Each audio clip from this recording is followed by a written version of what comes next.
Hello! Welcome to today's book club. Oh, whoa, what do I have up here on the... Oh, sorry, that's just... Yeah, that's just, what I have up on the screen, I guess. We have the Supergiant music, here today. Not just Transistor, but it's all by Darren Korb. Go check it out. I don't make any money off of this, so I hope he or Supergiant don't get mad at me using their music. I just really like their games and their music. So yeah, we're talking about Harry Potter today because I finally read the first book. Here's my copy of Harry Potter and the Philosopher's Stone. Why did the music stop?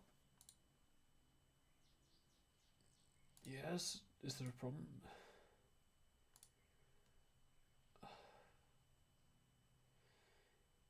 That's strange. Huh. It's just quiet. I think that might be a glitch. Oh well. This is from Pyre, which I haven't played, but oh well. I'm not going to talk about the music too much. In fact, let me just turn it down a bit. There we go.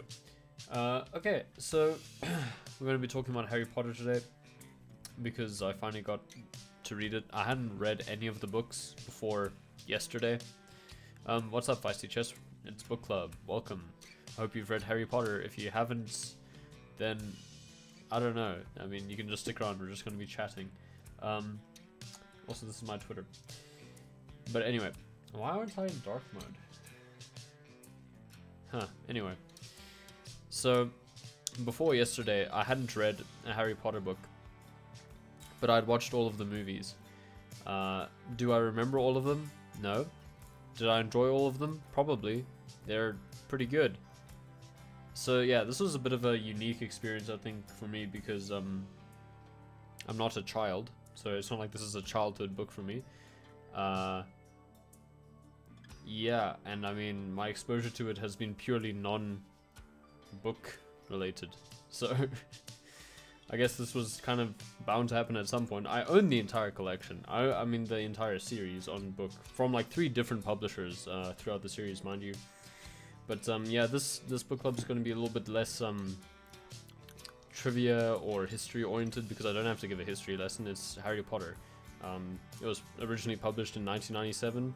This version's from 2010.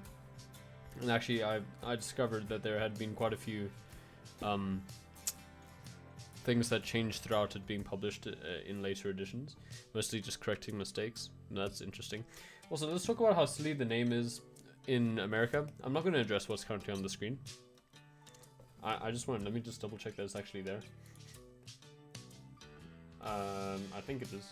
I don't know. Beats me. Yeah, it's there. So yeah, I'm just gonna leave that on screen. I don't care. So in America, this book, which is Harry Potter and the Philosopher's Stone, is called Harry Potter and the Sorcerer's Stone. Do you know why? Because Scholastic, who published it in America, thought that having a children's book with Philosopher on it would make it sound boring and not appeal to them. Because I'm not American, nor a child, nor stupid, I much prefer the original title, and also its actual allusion to real alchemical history.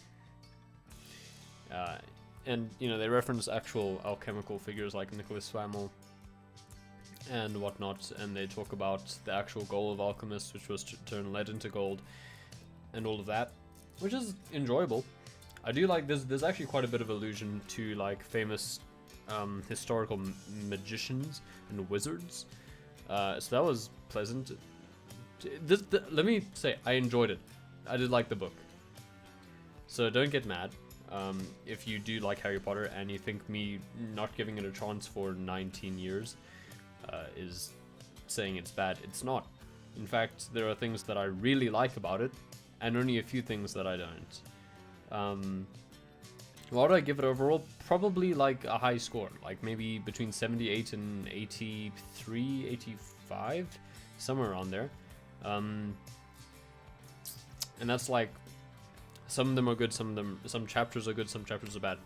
So I guess we could talk about, this is quite a nice song. We could talk about the weaker points. Let's start with some of the weaker points. So I know some people really like the opening chapters. I liked the very first opening chapter and then felt like it started going on a bit long. Not too much. I've not watched the movies or the books. I haven't watched the books either. It's just a joke. But yeah, if you don't mind being spoiled, feisty chest, then hey, stick around. Otherwise, I'm not going to force you to. Maybe come back and watch the video on YouTube after you've read it. I recommend it. I recommend reading it. You can actually read it. Though I'm keen to start reading. Yeah. Well, that's my goal with this book club every week, is to get people to read a book, because a book a week is easy. You'll find if you actually start doing it. If you do if you read for 20 minutes a day, you'll probably get through a book a week. You can also read this anywhere. If you go onto a local library, their website or something, you can definitely read it for free, legally even. And if you want to stoop to illegal reading, then I mean, yeah. But most likely there's a copy near you. Just saying. I'm not studying English, forgive me. Yeah, but hey, reading is reading. I think reading is important. It builds empathy and humanity and,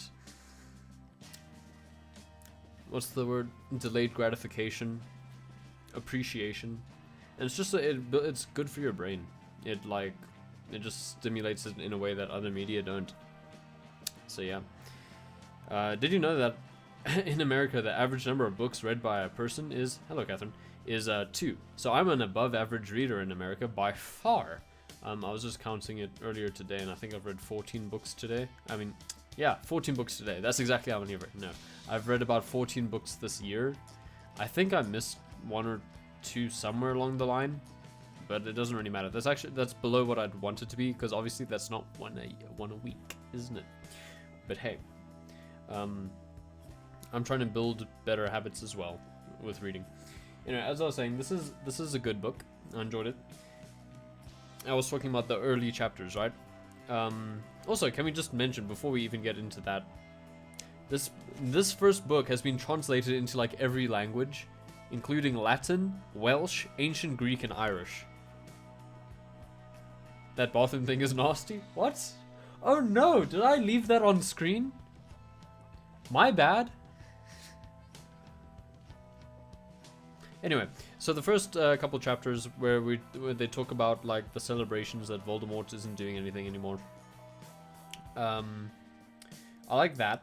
I like the little backstory that it gives, even though I was reading on world building mistakes that J.K. Rowling made, and one of them is that the initial scenario is kind of nonsensical. Why is, excuse me, Professor McGonagall a cat waiting outside the Dursleys' home? No good reason. But I still enjoyed it. I think it set a good tone. I was a little bit confused about why they would just leave a baby out in the middle of England at night. I thought that didn't make much sense, but maybe it was charmed. Maybe there was a little protection spell on it. I don't know. So I'm just trying to remember the chain of events that happens. So there is a big difference between how the Dursleys are treated in the book versus the movie. Huh?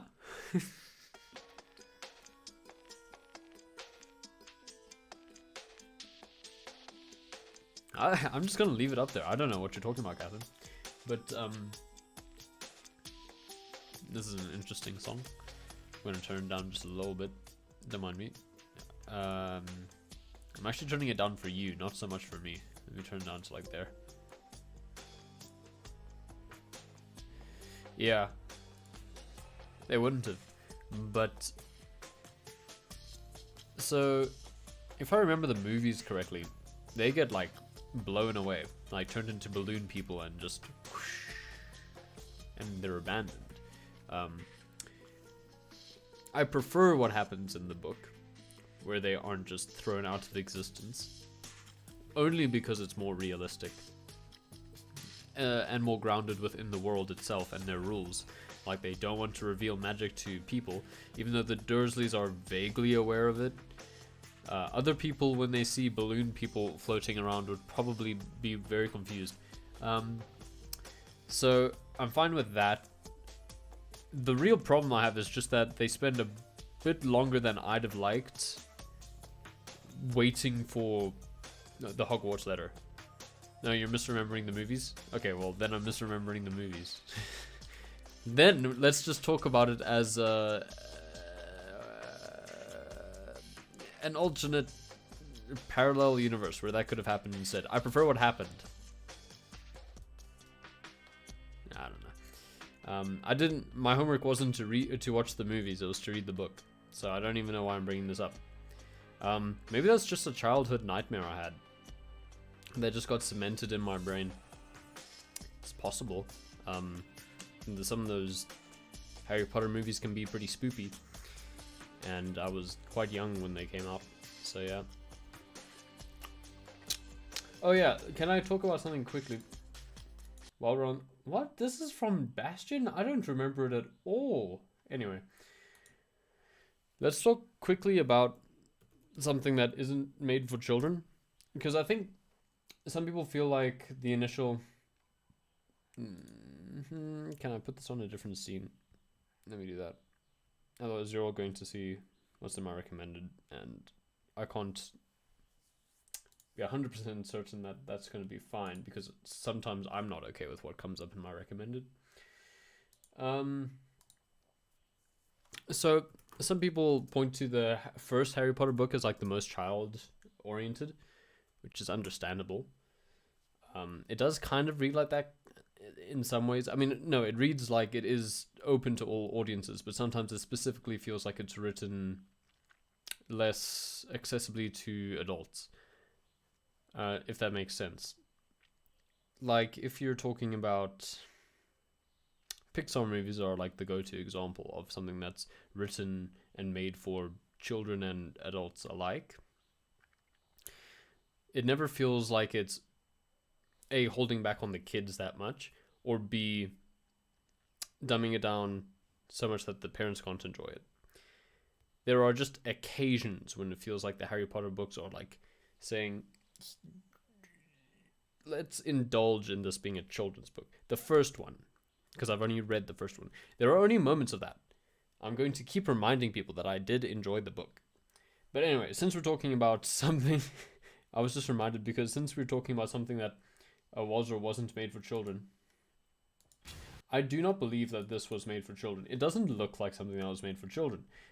This is the Batman Beyond series intro. Batman Beyond was from like the early 2000s. It doesn't actually say. Yeah, it doesn't say. I think the last episode aired in 2001 or something like that. But just look at this. And tell me if you think this is a series that was directed towards kids. Because here's the thing, it was. Does it look like it? No. Does it sound like it? No. This is what I grew up watching as well. This is like my favorite Batman series when I was in pre-primary. So I was like not even 7. It's Batman Beyond, by the way. I don't know if I mentioned. He's a cute little dancer as well. But, and then you get these people dancing like that. It just doesn't feel like it's...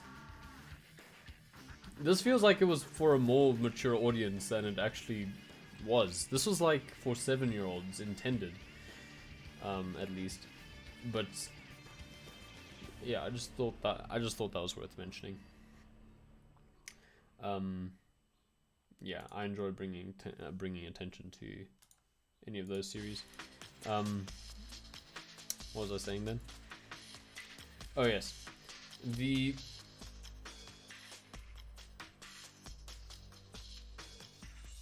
I've kind of been thrown off because I misremembered the Dursleys thing. But was so especially early on, it feels like they're setting it up so much as like such a pitiful story, and I get it from like the first couple moments that it's just a typical abused child's life, really. I'm gonna turn myself up a little bit. And I feel like they stick on, I feel like Rowling sticks on that for a really long time. I think it's by page 60-ish that they start going to Diagon Alley, which is, you know, yeah, it's around page 50 where they really start getting into the magic stuff. That's almost a quarter of the book. It's a little bit much, just a little bit much. Now, we don't get to see Harry Potter, and I mean, technically, we don't see him get to Hogwarts until even later than that, but he does start interacting with the wizarding world. Maybe I'm just impatient. But yeah, I don't mind a bit of a build. That just felt like it was going on for a while. So that's one minor credence I had with it. Or grievance. Why did I say credence? Grievance. I'm forgetting words. I didn't sleep very well. How many pages? It's about 230. It's about 230. At least my copy was. Yeah. I didn't sleep very well. Sorry, I didn't get much quality sleep. I was kind of cold, I think, and I just kept waking up. So my brain's a little slow today.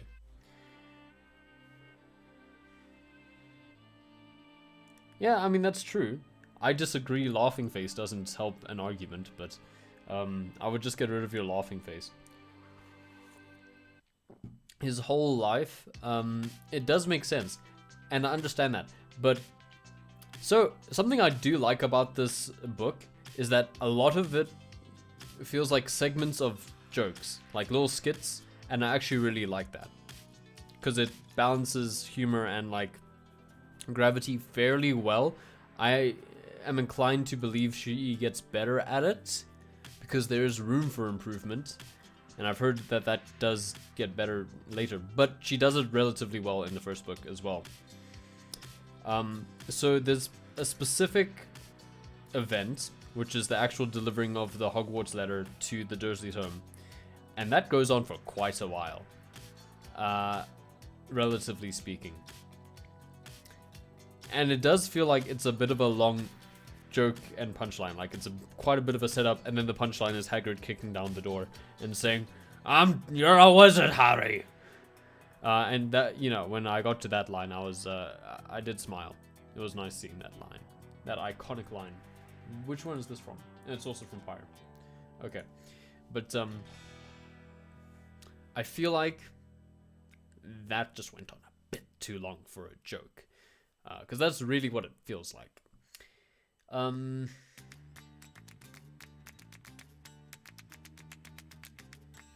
Besides that, I think as soon as Hagrid is on the scene proper in the present, I think it starts going a lot better. I suppose I can talk about the world building. The world building is pretty solid. She doesn't introduce too many rules to make it a hard magic system. It's kind of a hybrid of a soft and hard magic system. I'm throwing around these terms. A soft magic system means that they don't really explain the rules of like magic. They just kind of use it. And you don't really necessarily see all the consequences for using magic, or like what it costs, or like the preparation and all that. You just kind of see it get used. Hard magic system, they make a point about the rules and the restrictions and the conditions under which you can use magic and the preparation of spells. Like Dungeons and Dragons, like normal, has very much a hard magic system. This is a bit of a hybrid because they literally learn magic and like some of its restrictions and like what you need to do certain things. But in application, you don't really see that. Like here and there. Good example. So Snape. Spoiler. Snape is doing a counter curse on Quirrell, who's he's using a counter curse on Harry because Quirrell is jinxing Harry. This is broom. And he has to maintain eye contact and speak at the same time. So that's kind of the restriction, but you don't learn about the exact like words that he has to speak, or it's just kind of surface level. Like, okay, eye contact and saying something. That's what it's kind of a good example of the hybrid magic system. But I like it. It works well, and it also makes it more accessible for children. Because if it were more in depth, then it starts becoming young adult or more mature fantasy, something like Brandon Sanderson. Or, I mean, Stephen King writes some fantasy, but he doesn't really do a hard magic system from what I've read. As in, I've actually read some of Stephen King's fantasy stuff, and it doesn't look like he does a... I'm pretty confident he doesn't do a hard magic system, because I'm pretty sure he makes it up as he goes along. Yeah. What else do I like? I like that they kind of go with traditional magical tropes, but they're refreshed in some way. Like, it's what you're used to, but it's just like polished a little bit. Like, they talk about the specific ingredients that go into a wand. It's not just, oh yeah, wizards use wands, obviously. Pick up a stick and start doing magic. It's like, oh yeah, we have to tailor them to you. And then it's like, oh yes, your arm length and all that. There we go. Be on your way. And it's like, oh yes, here are these magical creatures, but here, let's define them a little more and give them a bit more, like the dragons and the trolls and the goblins, and give them a little bit more characteristics than maybe is immediately obvious from folklore. Stuff like the goblins being able to open doors. Something like that. Oh yeah, and then you get the original, characters, like, I don't think they introduced actually any of them in the first book. The new monsters. But you do get... Oh yeah, you also get centaurs, and I enjoyed the centaurs. Where they were, like, making predictions about astronomy, or with astronomy and stuff, and that was cool. I'm going through all the negative stuff first, and then I'll talk about the stuff that I enjoy in particular. So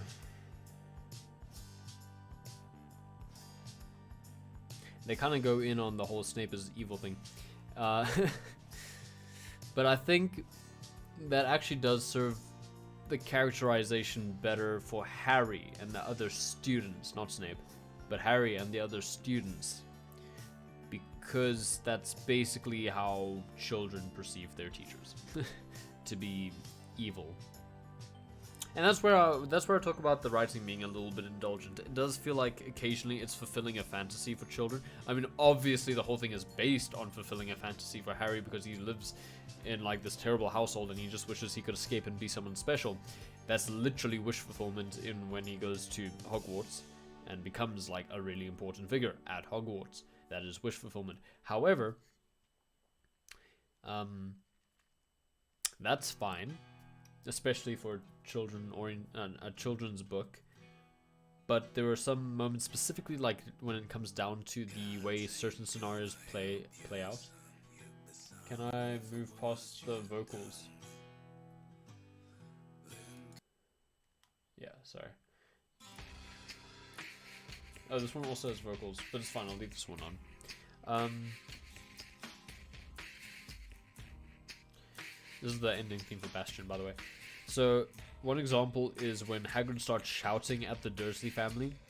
That is wish fulfillment, because they've been mean to Harry, and you want them to receive some sort of punishment. So you see them like quiver away, or you read about them like quivering away and being scared by Hagrid, and Hagrid's like this big positive coming to save Harry force. So like, yeah, that's it becomes a little bit indulgent is the word I use when I describe that, where the author really is like, oh, this is where I get to have my revenge for all the terrible stuff I made them do to Harry. And it just goes one inch of a step too far for me, where you can notice it. It's not that it's like it ruins the story, it's just that you become aware of it. You become aware that that's like the feeling of it, that it's there to like fulfill that fantasy, if that makes sense. But it balances out nicely through all the events of the novel, because I mean you get a moment, a bit where Harry is very unpopular because he lost Gryffindor a whole lot of points, and that's a good bit of like plot, because he's trying to do something good and he gets punished for it, and he can't undo that. That's like it's a more grounded way of seeing that play out. Are some of the teachers a bit unreasonable? I don't know. I've never been to a British boarding school, but I assume that a lot of them do appear that way to children. So, it's not McGonagall that everyone hates, is it? It's like one that gets introduced later, who I can't remember the name of. I don't really. If people don't like McGonagall, I think they're just being a little bit. Okay, well, actually, I've only read the first book, but to me, McGonagall didn't seem that bad, and I don't think that's the character that everyone hates. It's a different one, but I can't remember what her name is. I liked Albus. I suppose I've got through all the negative stuff. See, that wasn't that bad. Let's talk about all the good stuff. I like Albus. He's a fun, kind of dopey character. I think they play him a lot more seriously in the movies. They make him seem a lot more, wise and not so. What's the word? Eccentric. He's just kind of like one of those funny fellows who's also extremely intelligent. One thing that I really did, something that I really liked, is the structure. It feels very satisfying by the end of the novel. It feels like everything is quite tight and neat and tidy. Part of that is the way it's like set out. Most of the book happens over the course of a year, and so a year naturally feels very satisfying when you have a story start and finish within a year. But it just feels like it has a really good structure. It builds the tension nicely, and it kind of graduates through the stages of intensity that you'd see. Like it builds to a good kind of, I mean, okay, I can talk about as they go towards the trapdoor in the chapter that's called Through the Trapdoor. It does feel like they kind of start making they don't make a big deal of it when they should make a slightly bigger deal of it. But I guess because they have to be brave, they have to just kind of put it out of their heads that this is meant to stop literally any wizard in the world, including the smartest and most conniving and most powerful. So obviously a bunch of first-year wizards can get past it, hey? Yeah. They manage. That's a bit silly. But I suppose there's more to test who's pure of heart, and then you have the whole thing where the youth equals innocence. Excuse me. But yeah, I mean, it's alright. That really doesn't bother me that much. I am going to leave this tweet up the entire stream. I need some water. Voldemort was really creepy. I like that. Very creepy. Especially when he's like drinking the unicorn blood and stuff. I mean, it's technically a squirrel, but hey, they're the same person in this book. Well, in that they're the same. They have the same person.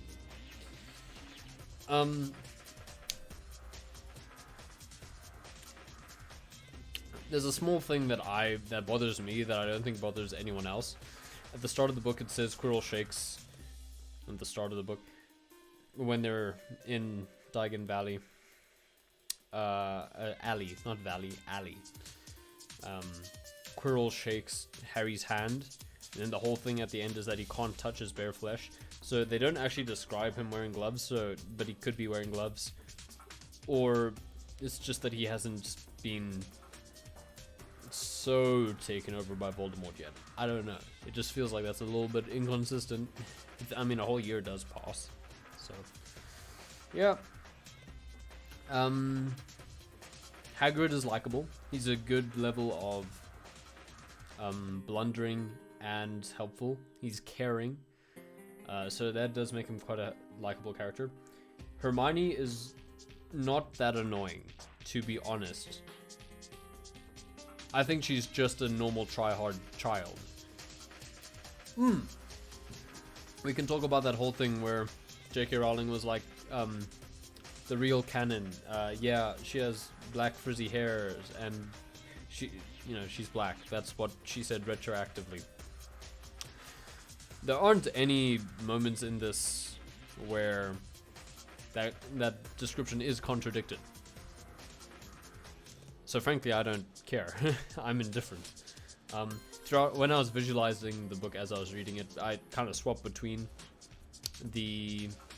who plays her? Emma Watson? I think so. I kind of swapped between Emma Watson's portrayal and something that's closer to, I think, the is it the Golden Child portrayal? I think so. I've only seen pictures every now and then. Is this? I don't know what this is. Anyway. So there weren't any problems there, but hey, just do visualize what you want to visualize. It doesn't matter. They're fictional characters. Oh my goodness, who's getting so worried about this stuff? Sorry. I'm getting some stuff off my microphone as well. Pop filter specifically. But, yeah. Okay, I was just checking there wasn't any residual noise.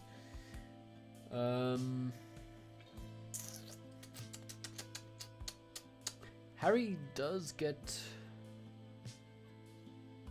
Nah, never mind. I was gonna say he gets a bit too good at magic, but thinking about it, he actually doesn't use that much magic. He really doesn't. Yeah. It's not... yeah. It's just that kind of Dumbledore overestimates him a little bit, I think. He is 11. 11-year-olds are typically quite self-serving. Not that strategic. I do think it's quite funny that Ron was able to play a really good game of chess. I like that. And also that he was able to beat Hermione. That was fantastic. Because, I mean, her whole thing is that she's smart and she studies hard. And then, you know, it was like, ta-da. How many books? There are, I need 7? I think there are 7 books. 7 books in the series. Philosopher's Stone, Chamber of Secrets, Prisoner of Azkaban, Goblet of Fire, Order of the Phoenix, Half-Blood Prince, and The Deathly Hallows. Yeah, I think it's 7. 8 movies, though. 8 movies.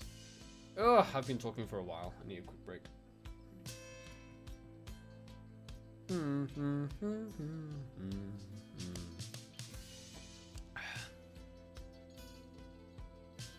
I can talk about the language. It's quite good. Hey, we have chess. That's awesome. Yep. It's even on the cover. I don't know if you can see that. It's there. And they actually have a cool thing where the pieces are kind of sentient, so that's good. Mildly sentient. This actually reminds me of there's a show / light novel series called No Game No Life. It's a pretty good show. It's on Netflix. It's an anime, and they play a version of chess where all of the pieces are actually have like sentience, so they can choose. It should take me a good 2 years.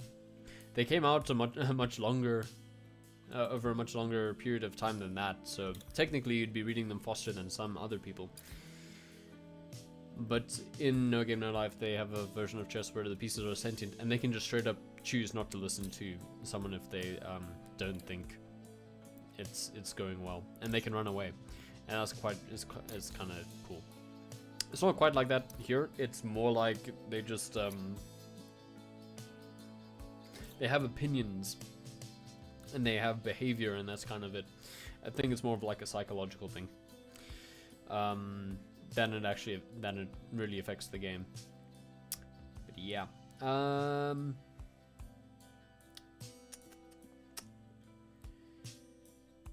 The other things that I liked. Oh, the wit. It was funny. There were some really good jokes. One of my favorites, and it sticks out to me, is that George and Fred get jumpers, and they're twins, identical twins.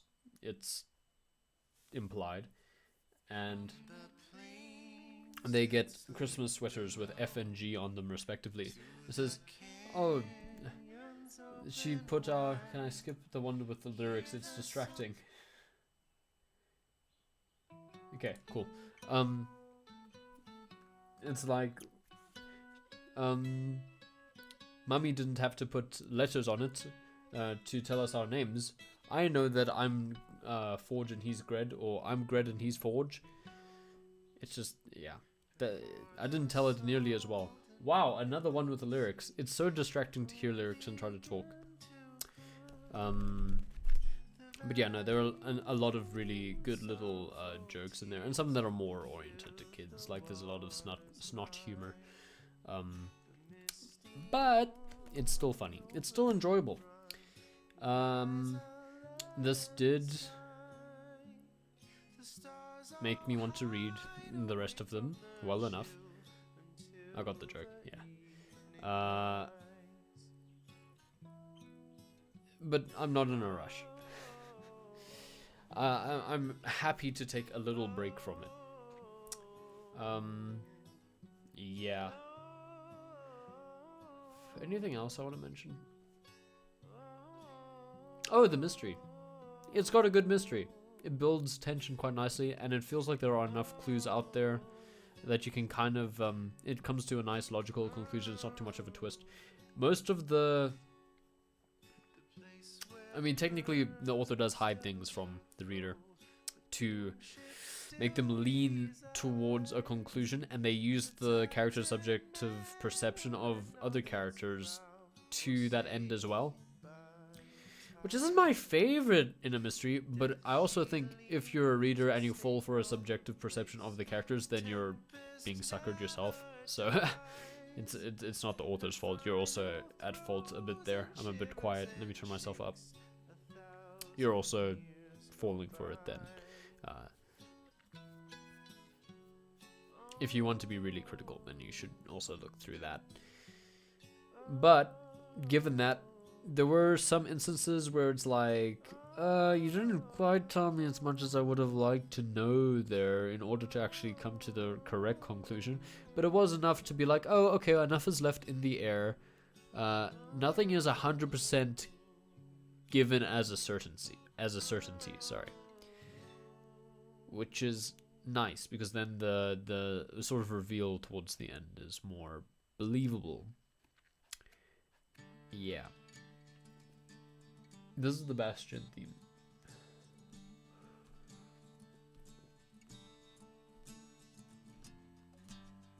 Yeah, I listened to this quite a bit before streams of Bastion, so I know it well.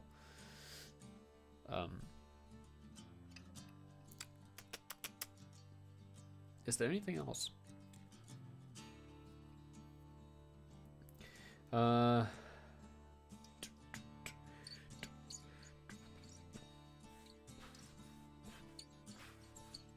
It's a little bit hard to believe that Harry just goes back to stay with the Dursleys for the holiday.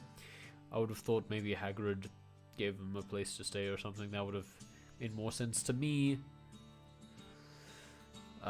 Or, I mean, if you actually go to a boarding school, there are schools that just, like, give you a place to stay for the holidays. But hey, I think that's such a minor gripe, really, because you don't even see it Because I think the next book just starts with him back at, or like going back to Hogwarts. So yeah, and yeah, I mean, Quidditch is kind of cool. I heard someone complain about the scoring system for Quidditch online. I don't really see how it's immediately a problem. It does kind of seem like whoever gets the golden snitch just wins. Like there's hardly any point to the rest of the game. So that is kind of stupid. But otherwise, I mean, I can suspend my disbelief. You can just suspect that they earn points for their house with every goal that they score anyway. And also in like an actual score format, then it still makes sense to score. Where they don't just take, oh yeah, win or loss. They take the score earned during the game. Which I have to assume that's how they do it. Otherwise there really isn't a point to anyone besides the Seeker. You really want me to read the next one? I know it's your favorite. I will read it sometime soon-ish. Yeah. I do hear that in Goblet of Fire, there's a really exciting Quidditch tournament. I think it's Goblet of Fire, might be the next one. But yeah, maybe they make it better. This was entertaining. This book, I'm still thinking about it. I only finished it this morning, so I haven't had a lot of time to like sleep on it and think about things. Oh, this is just the instrumental of the spine. Interesting. I would have liked the actual song at this point, actually. That's fine. Can I get the actual one? This isn't the instrumental. Why does it say the spine? You can see it says instrumental there. This is clearly a vocal. Anyway.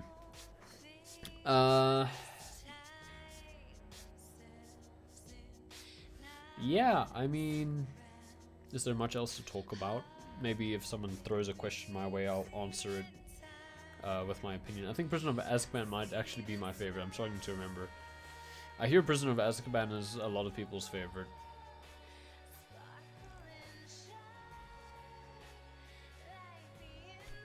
So yeah, but no, I actually kind of want to. I want to read Chamber of Secrets just because I want to see if Rowling deviated from the formula that you kind of set out to have in this one, which is that, you know, Harry is special, but he's not a Gary Stew. And I want to see if she subverts it at all, because I hear that she does. And I mean, yeah, I've watched the movies, but the movies also don't give you the sentences and the language that's used, and that I can dig into that for a long time. As I kind of did, I've not been talking about it much, but it is very tightly written, I think. It isn't very prosy, and it doesn't do a lot of very long description. I think it does like a sufficient description of things in this one, though I hear it improves as the series goes along. You should read it. Okay. So yeah, any discussion points that want to be brought up, because I can't think of anything else that I want to explicitly talk about. Yeah.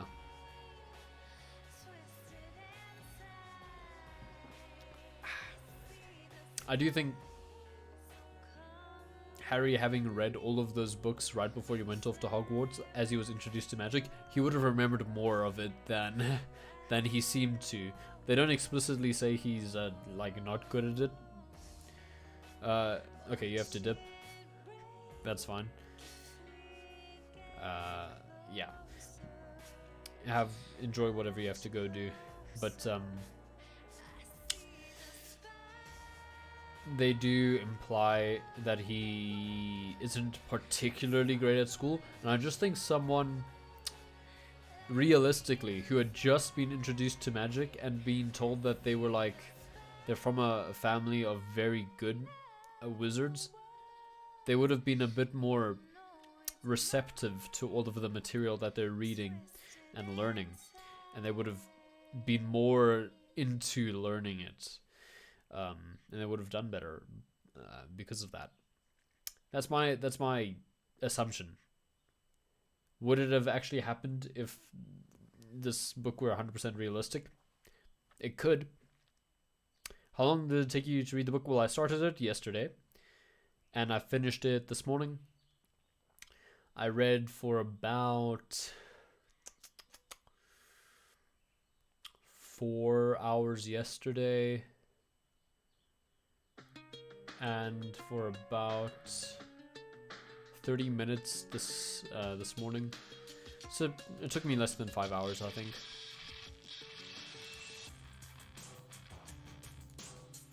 Yeah. So probably less than 5 hours.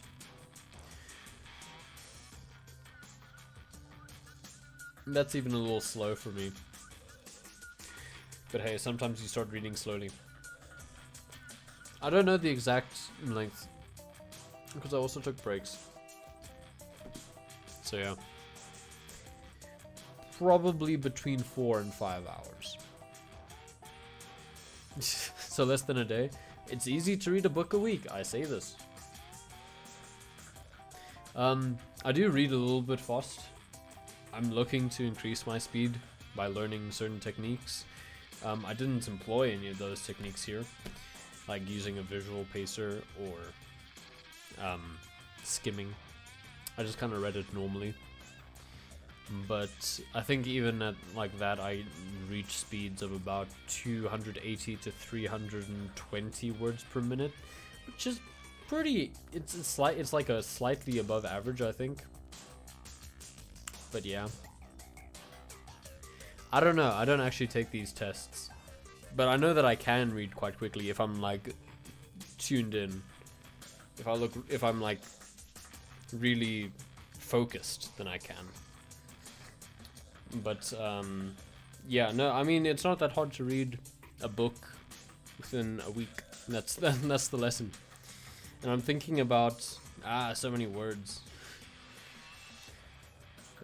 Here's a fun story. I wrote a short story for a contest. I haven't heard anything about it because I just submitted it like at the end of August. But that short story was 7,150-ish words. It was about 7,150, and I wrote that, and I wrote that in about a week as well. Yeah, so that is about. It's actually about 1,000 words a day, which isn't entirely accurate. Yeah. Anyway, I did take breaks. Like there were like a few days where I didn't write at all. So usually I would go like for 1,600 to 2,300 words when I actually sat down for the day and wrote. But yeah, that's a short story I wrote. There's a fun little story about writing. And what's funny about that ended up being 27 manuscript pages. Yeah. And you can read that in about probably about 20 minutes. You can probably read all of that in about 20 minutes. So it took me about a week to write 20 minutes worth of writing. Please recommend some books to read. I like Stephen King. I like a lot of Stephen King stuff. Misery. Although that's really not for everyone. Actually, I don't know if I would recommend that as a first, as getting into reading. Maybe. Terry Pratchett is really enjoyable, his Discworld series, and also his other stuff. So specifically, I enjoy Going Postal by Terry Pratchett. That's a good book. It's based in a fantasy world that he had written a lot of books in already, but you don't really need to know much about that. You can kind of just jump in. Other books. I read quite a few classic literature, like set works and prescribed works and books. So I'm trying to stay away from them. The Sherlock Holmes ones, though, are very good. The first Sherlock Holmes book, A Study in Scarlet, is fantastic. Go read it. I even did one of these book club streams. It was the first book club stream I did, which was a study in Scarlet, where I gave a lot of information about like the actual book and the history of its writing and stuff. What other stuff?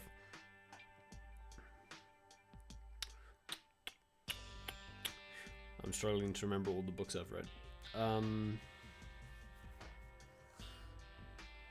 Let me just go through the ones that I've read this year.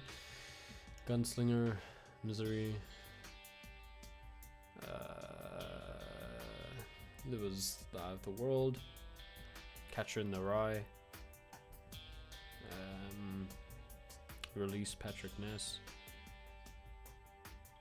Or released by Patrick Ness. I don't know if I'd recommend that one. I don't think I would. Doom, doom, doom.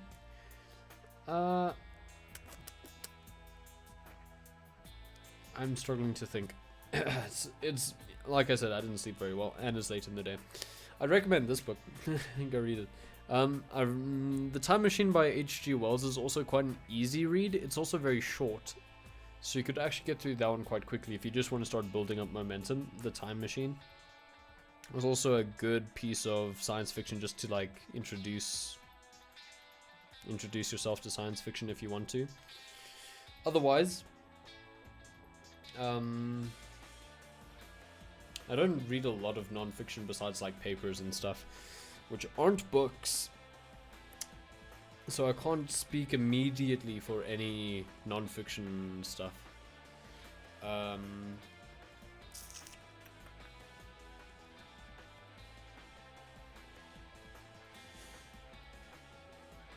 Let's see. I don't know if I'd recommend any of my set works. The ones that I've had to study for English. They're not super exciting reads. Maybe Train to Pakistan, if you're into some historical fiction. It's also Indian fiction. And that was enjoyable. I remember there was a set work that I enjoyed. What was it?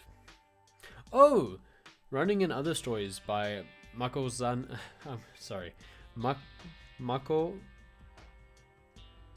Sozana Aba. Let me just get the name. This was actually, yeah. Oh, what? Not in Blovu. There we go. This is a really good collection of short stories. Really recommend that one. This one, very good. It's probably the set work I've enjoyed writing about the most and studying the most. What else? It's also South African literature, so hey.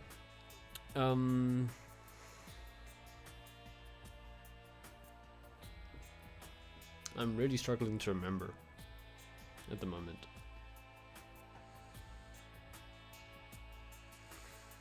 Maybe I should just write down. Maybe I'll put something up on Twitter. Follow me on Twitter and I'll tweet a list of recommended stuff. I've also been reading, well, actually, over the last couple of weeks I haven't been reading much comics, but I did get into comics quite a bit earlier in the year. So there's some really good comics I could also recommend. The Sandman. The Spectre 1993 is really good. I'm still reading it. Swamp Thing by Alan Moore.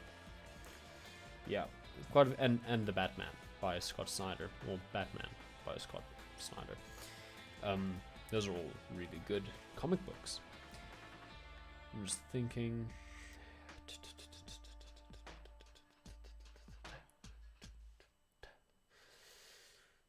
Oh my goodness, I can't remember.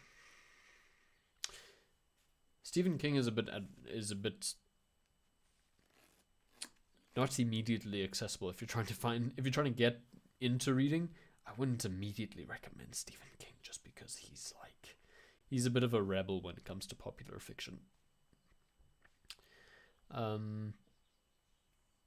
Yeah. I mean, the whole point of this book club is that I promote reading and I also accelerate my own reading by finding books to read and talk about. So hey, if you stick around for all the book club sessions, you will get some books that are probably enjoyable and good.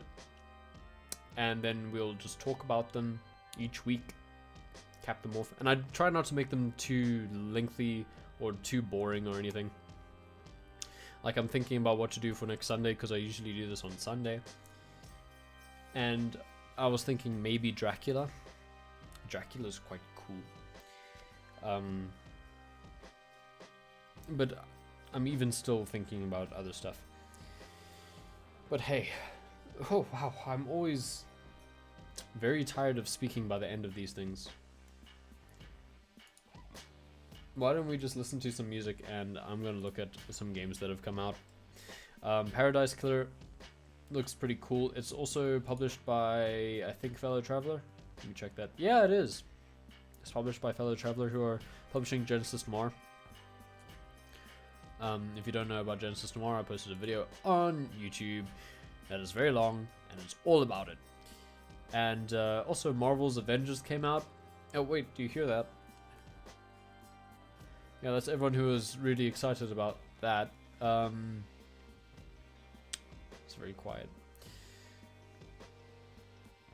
Anything else that's interesting that's come out recently? I have Steam open just because it actually does a trick to my sound, which makes it louder.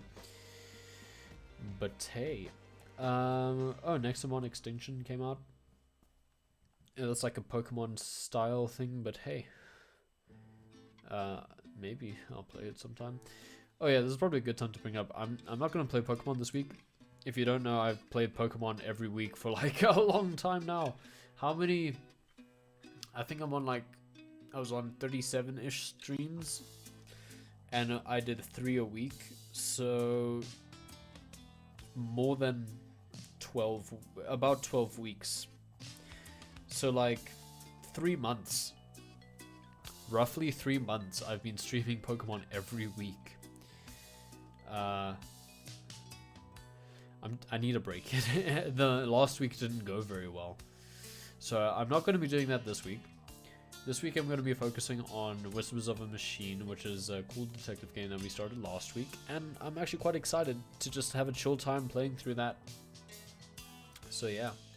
And then Dicey Dungeons on Saturday, because I always have fun with that. I'm waiting for Dicey Dungeons to release on Switch so I can practice more often, because I don't get to just sit down here and do stuff all day. This isn't my workspace, this is just my recording and streaming space that I'm basically borrowing. So it'd be great if I could just play on my Switch and play that game elsewhere. Not that I have time. I'm saying all of this as if I have time, but you'll still stream, right? Yeah, no, I'm gonna stream. Still stream. I do sometimes just take days off from streaming, but they're not very frequent, and they're usually because I'm not feeling very well that day. There's no reason that I can see this week for me not to stream.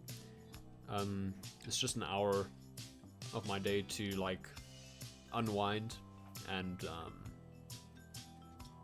you know, just relax after a day of working and studying. Today I didn't get much working or studying done. I got some, but like I couldn't focus at all.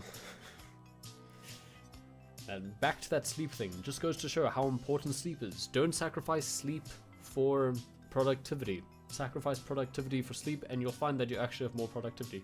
Sudoku is a nice reason. Yeah. Yeah. I need to finish that Sudoku thing. I solve Sudokus every day. It's kind of a little habit or hobby I have. But now I need to program a machine to do it.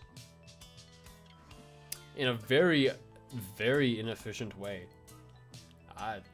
If I could have it in my way, I wouldn't do a depth first search, but hey, that's the assignment. Anyway, that's where I'm going to wrap it up for the day. This was nice talking about Harry Potter. I enjoyed it. I'm going to carry on with the series at some point soon. But, yeah, check it out. Otherwise, have a good day, have a good evening, and ooh, epic Waterball.